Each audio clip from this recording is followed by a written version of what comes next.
feel free to ask your questions at the end. That sound all right? Make sure y'all stay hydrated. I don't know. Mouth to mouth, what they call it, Sheena? What they call it? The heat stroke, sunstroke. Yeah, I don't know none of that. Yes. Girl. Are you talking about CPR? The CPR. Oh, okay. I don't know no CPR. I did buy y'all some water. So take advantage of the quality H2O. And also, make sure you're shopping with the vendors. But we're going to get into the conversation. If you need to use the restroom, let me know.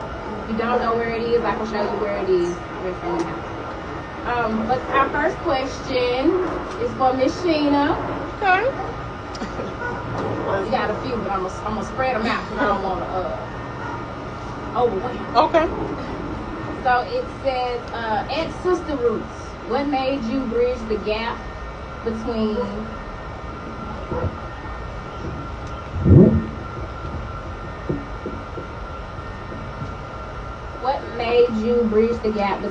traditional medicine and holistic medicine? Okay.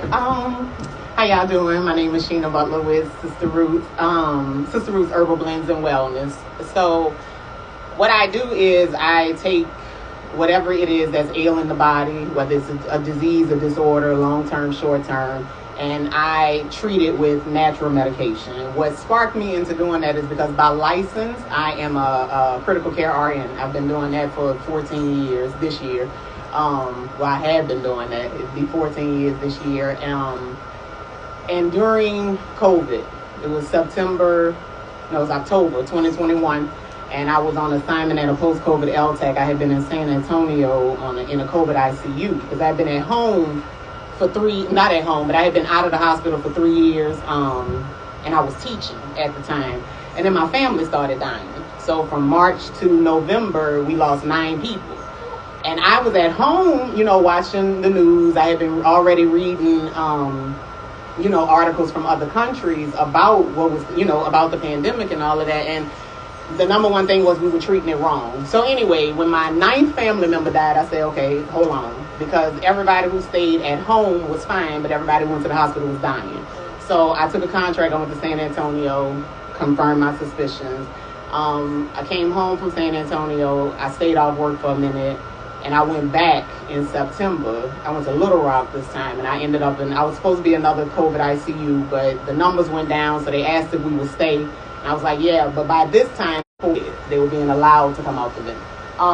And I saw all of the damage that we had done. And when I say we, I'm saying the healthcare system. We robbed people of a chance.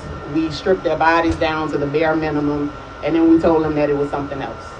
And in good conscience, I couldn't take it. I watched too many people die earlier that year, and I had watched all of these people die over the span of 10, 13 years, and I was just like, I don't want to do this anymore. So I had this huge identity crisis. That's what sparked my awakening, and I was just like, I want to help my people before they land on their back in the ICU looking up at me. So that's what I'm doing. So I walked away from nursing, and I am trying to spread the word that we don't have to die, we don't have to be sick, we don't have to be ill, we don't have to be full of medications, and that's it. That's why I'm bridging the gap there.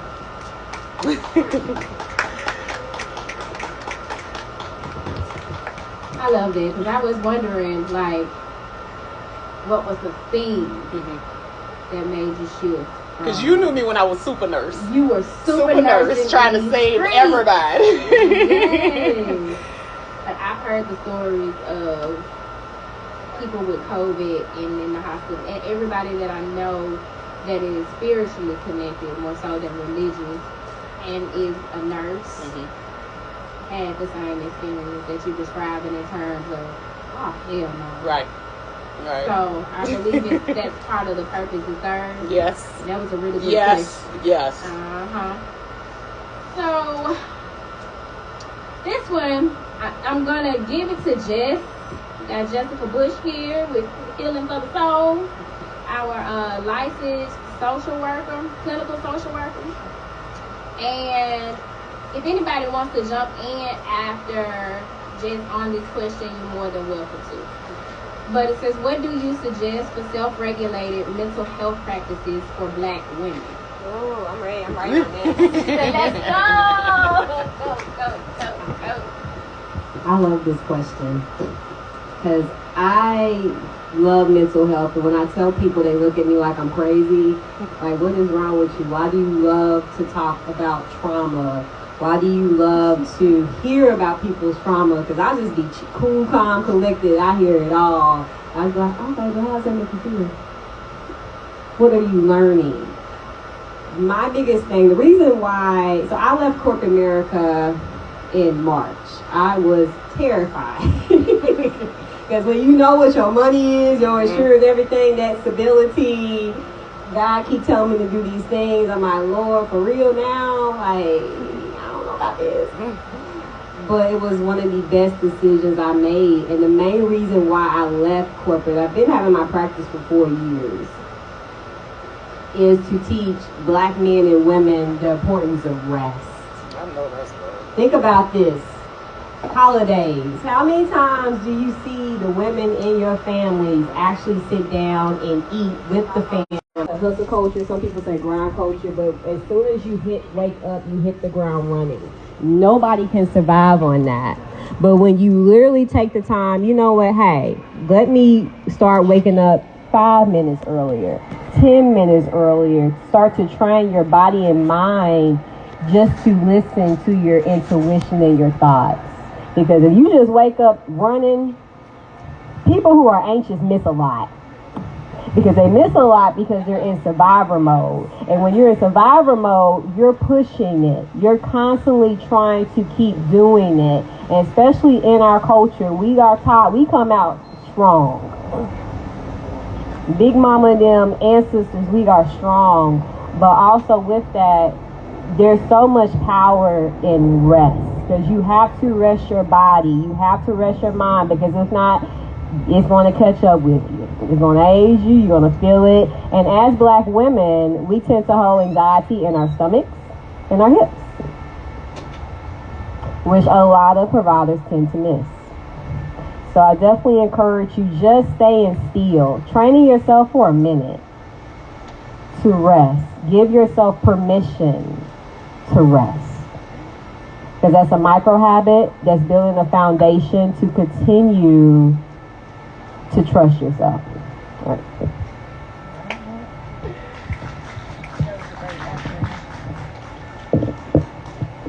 That was a beautiful answer, sister. Yes. Actually, my answer really, I mean, it's basically the same as far as listening to our bodies, listening to our intuition. I feel like we have been programmed to dismiss the signs that show up in our body that lets us know, like, your body is always talking to you. It's always letting you know what's wrong, what's off, if there's an infection or something. It's always talking to you. But like I said, I feel like we've been programmed to miss the signs, to not listen to our bodies, to not listen to our guts. So rest is my favorite act of rebellion. Saying fuck it and just not doing anything. I like to practice shutting off my mind and not thinking about anything. It was a struggle at first, but like I said, it's a practice. So really learning how to tune and block out things when I know that, like, my intention right now is just to be, like, I don't want to think about what's going on around me, what's in the world. Especially as an empath, like, I take on everybody's shit and I'm just like, oh my God, the world feels so heavy. And then that little voice has to remind me, like, girl, this is not your shit. This is the world shit. Like, put it down, let it go. And even, like, my own baggage, like, I need to even take a rest from my own baggage. And, like, okay, I'm going to just sit these right here at the door. I can come back to this tomorrow. So, like I said, listening to your body, intuition, definitely stretching. Like, my favorite quote is, you're not old, you just need to stretch. Just stretching, like, Like as a sensual yoga instructor, I always tell my clients and my students that like this is where we store our trauma, in the womb. And so just imagine all the years of like us not tending to our bodies. Imagine all the things that is just fester up in there. And imagine how long it's gonna take you to like release and unblock. And so just starting anytime, any day, to just tend to your body, listen to your body is the key. So. Can I piggyback just once off of what she said? Since there's majority of women, like she brought up a beautiful point, that we store our trauma in our wombs. A lot of reasons why women end up with fibroids, PCOS, endometrial, that's trauma, baby. That's all it is. That energy gets congested in those tissues and it gets blocked. So she is absolutely right. That is the first, if you are a woman and you're struggling with any type of reproductive issues, the first thing you need to do is address any type of trauma, any type of pain, because pain is always an alarm clock. It's always an alert system. It's not what the pain is signifying is never what it actually is. So trace your pain. And let me piggyback off you because exactly. My journey just at 26 and dealing with my wound has been like, I would say catastrophic, to be totally honest. But I realized that the lack of help and me being dismissed by the healthcare system, I realized that there was a blessing in disguise. Yes. Because not only were they trying to band-aid my issues, first off, I had PCOS and I had to diagnose myself. Every doctor I went to, they dismissed me. I had a lot of phantom pregnancies and some miscarriages. I had just a lot of things going on, and it started at 16. I had facial hair, and I was telling them all these symptoms, and they was like, "Oh, just take some what, put you on birth control?" Yeah, this is what they tried to put me on. Just take some birth control. And I'm like, I refused every time. And I'm like, I'm not going to take birth control because that's not solving anything. Right. You're trying to shut me up and put a band-aid on this issue. Right. And so I just said, fuck it. I'm going to journal every symptom I have, every cycle I'm going to put down, whether I'm throwing up, whether I'm nauseated. And I went to a specialist and I told them this is all my symptoms, and I said I believe I have PCOS, and they confirmed it. It was like, yeah, so I did the work for them. They're welcome. But I was like, okay, this lack of help and these lack of resources is actually a blessing, because if anything, y'all probably would just mess me up even more. Yep. You probably would mess up my wound even more. Yep. So that sent me on my journey of like, okay, obviously Spirit wanted me to learn how to heal myself. And I would suggest using herbs in like teas and yoni things like Mommy Moon has, like I have, like, yes, like trying to find holistic routes to deal with these issues. And I will say, after not going to my specialist anymore and dealing with this on my own, I don't think my PCOS has fully left, but I can definitely tell a difference. My cycles, my menstruation is not heavy as it used to be.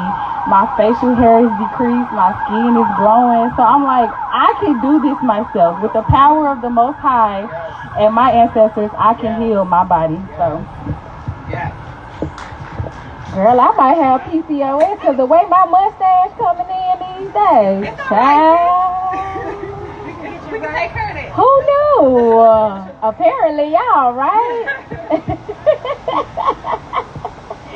But that was beautiful, y'all. I appreciate that. And I want y'all to also know, just to throw my 2 cents in, that I got a Yoni Steam box. I advise that if you don't already have your own little setup, get you one. You ain't got to be spending a whole bunch of money to go to a spa or anything like that. You can do it at your house. I was doing it so often that I just went ahead and bought my own.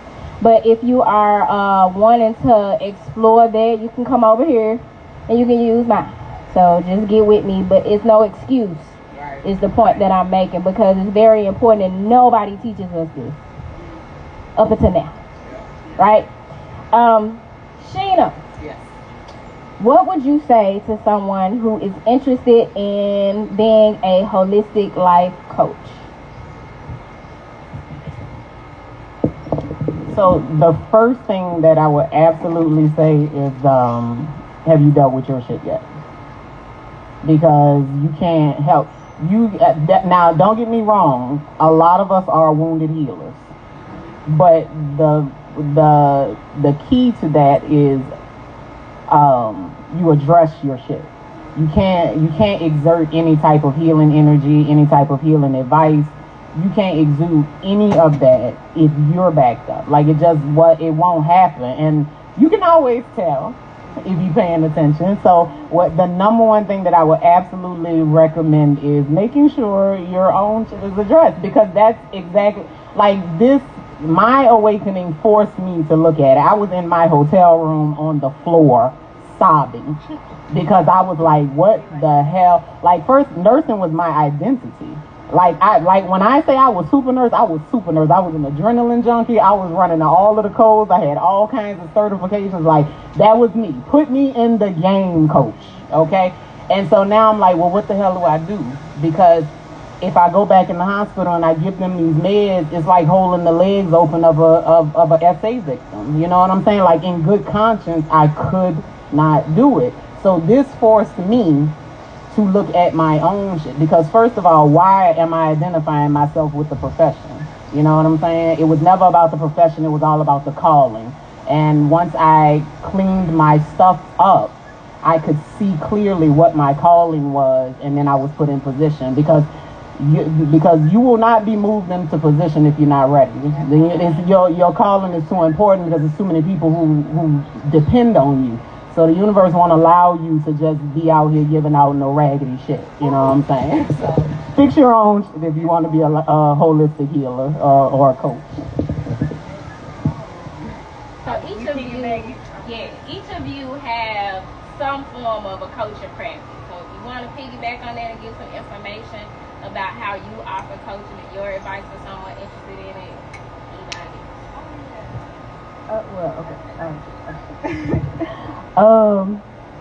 Like Miss Sheena said, handle your own shit. I think the biggest thing about handling your own shit is being honest with yourself about your own shit. Yes, Lord. Accepting the fact that there may be some denial within your own shit, and that's okay. But just being open-minded and like accepting that like you don't have it all together and you don't know everything and you are wrong, and that's okay. Not even removing the ego, awareness of ego, and balancing out the ego. Because I believe that you do need ego. We all have ego for a reason, but a lot of us have an imbalance of ego. We let the ego overrun everything when the ego just needs to sit back and shut the fuck up a lot of times. So accepting, addressing, and then actually like what they call doing the work. And I know a lot of times we say that, and a lot of healers don't really go into what doing the work looks like. But it looks like just like what we were talking about, like really just self-care and like tuning in and like, I don't know, I just feel like we all feel that calling from the Most High, and it's just up to you whether you gonna like answer it and listen to it or not. And that also goes with like what your soul is telling you that you need to do, and also what you need to do in preparation to get where you need to go. So, yeah. Just to piggyback off my sisters, when it comes to self-care, a lot of people think it's the external, but you have to go internal. When you feel uncomfortable in a season, I call it a purging season. You purging people, places, things, ideas, past identities. Because sometimes, especially people in your life, they're used to you in one light. If they want to just look at you in that light, let them. That does not mean that you have to stop your growth, because you have to be your biggest cheerleader. And that means accountability is a motherfucker. But one thing about the Lord, I tell people, you can still be a hood nigga and still love the Lord.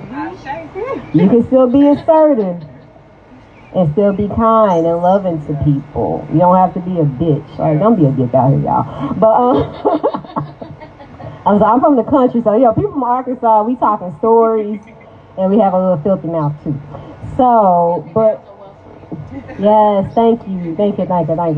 You keep it.